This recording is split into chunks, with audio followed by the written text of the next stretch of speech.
As a kid, I remember so well, you know, meeting older people in town, and they ask my name, and I say, you know, tell them, you know, Del Bianco, and they go, oh, your grandfather, God bless him. He carved my mother's tombstone or my father's headstone. And they would have this like reverence for my grandfather. And it made, you know, quite an impression on me. In fact, somebody said to me years ago, I tell everybody that the chief carver of Mount Rushmore carved my father's headstone. And I just thought, what else can be said?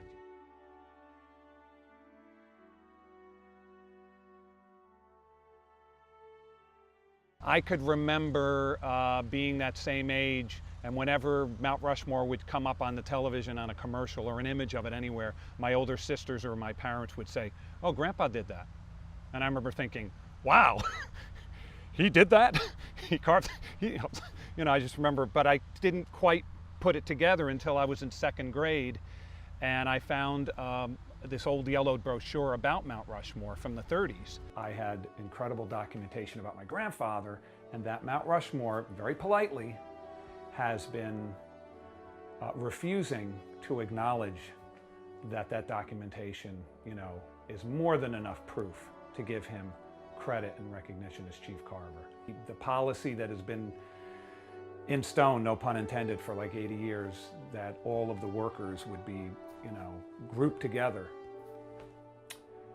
was still going to stand. And so the secretary who typed memos and the laborers who moved stone would be in the same classification as the guy who, you know, put soul into Lincoln's eye. This is in 1933 when Borglum was, bought my grandfather out to Mount Rushmore because Hugo Villa was not working with Borglum anymore, and he needed someone else to assist him.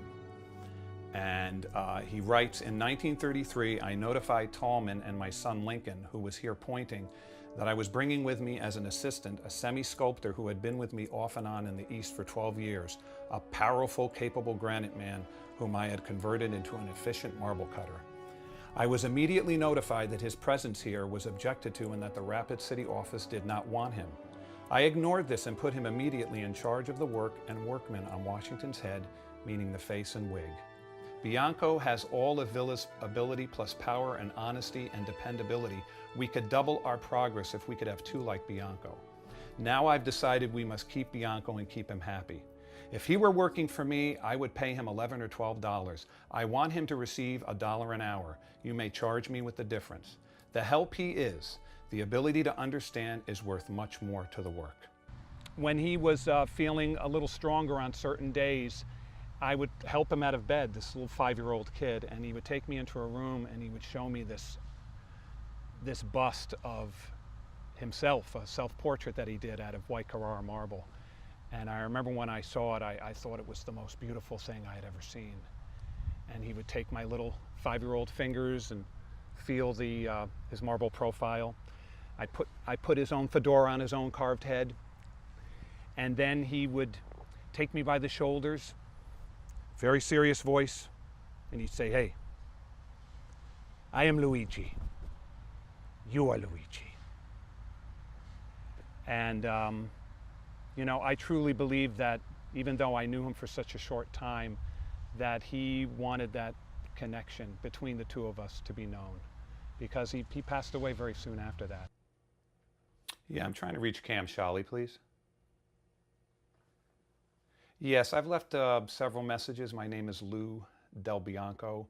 I'm the grandson of the chief carver, Luigi Del Bianco, and I have some, you know, really important information I want to share with Cam. I just got off the phone with Cam Shally. He is the director of the Midwestern region of the National Park Service. So I explained to him as much as I could, you know, what my family's been going through and what their reaction has been. And he proceeded to, and I can't blame him because it's the information that was given to him, he read back to me the party line, which was that Luigi Del Bianco is in several photographs in the Workers' Museum. He is mentioned in several books in the bookshop, and he has listed as in one of the record sheets, you know, work that was done that day. And I said, yeah, you know, I know, I know that he's mentioned, but he's not mentioned as the chief carver. and he's not acknowledged as the chief carver, and his story is not being told. He has a unique story. He was head and shoulders above everybody there. He told me that he was going to go to my website, which he had not been to. He was going to read through everything, look at all the videos, and he promises me that he will make a very, fair decision. I remember when my mother told me about my grandfather, I was so excited that I opened up that booklet and I started looking for him. I just, every man that was on the mountain in those photos, oh, is that him? Oh, no, that's not him, he's too small. Oh wait, there's the hat he's wearing. Maybe that's the hat that I put on his carved head. No, that's not it. And just poring over the booklet over and over again and just realizing that he's not there. So I couldn't find him. And I didn't realize at the time as a 7-year-old that I couldn't find him because he was hidden. Who was hiding him, what, how, I don't know. All I know is that my journey looking for my grandfather and his worth on that mountain started with that 7-year-old boy, looking for him in that booklet. Sharing these documents, talking about how my grandfather was considered by Borglum to be the only trained carver on the mountain who understood the language of the sculptor, and he was worth more than any 3 men in America, all of that stuff.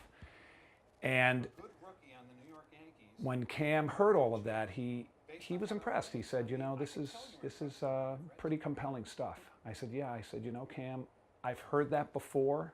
Many people before you were impressed as well. But then somewhere along the line, it all went south. I'm hoping that maybe you'll be different. And he was. He was about as different as you can get. I got a call a couple weeks later, and it's Cam Shally. And he says, I want to propose something to you. I said, yeah.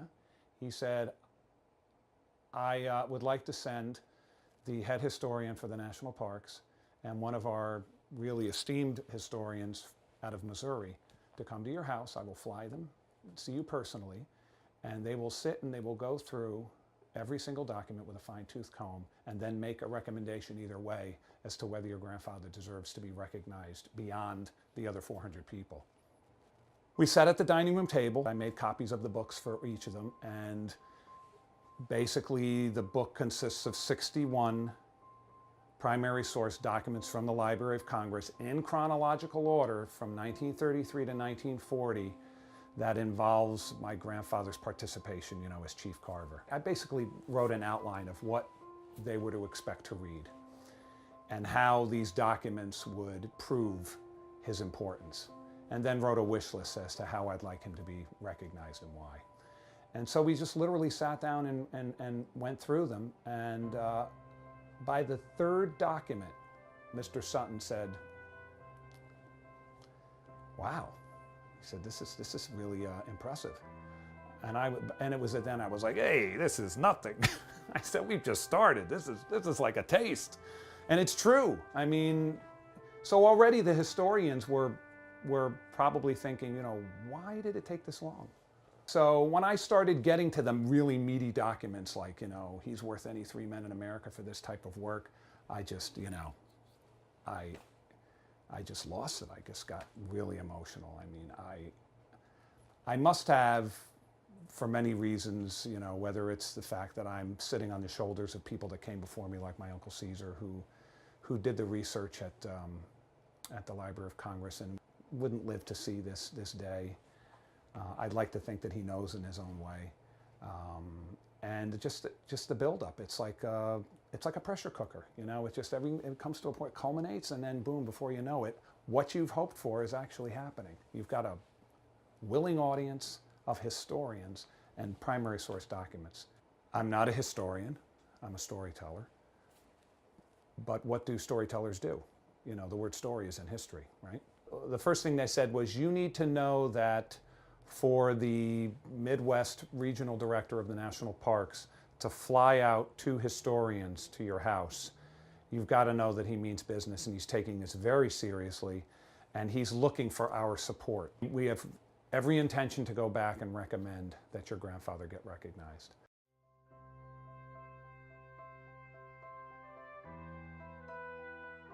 What I envision is the plaque being installed in the sculptor studio, which is where the models of the presidents are, and where my grandfather spent just about every day measuring points, consulting with Borglum. The first person I ever remember hugging me in my whole life was my grandfather, was Luigi. And when I'm unveiling that plaque, I feel like it's my hug back to him. And I feel like this is my way of embracing him and letting him know that even though I knew him for a short time, that I've always loved him and was proud of what he did, and that this whole journey was so worth it, so worth it. So it's a hug. I am Luigi, you are Luigi.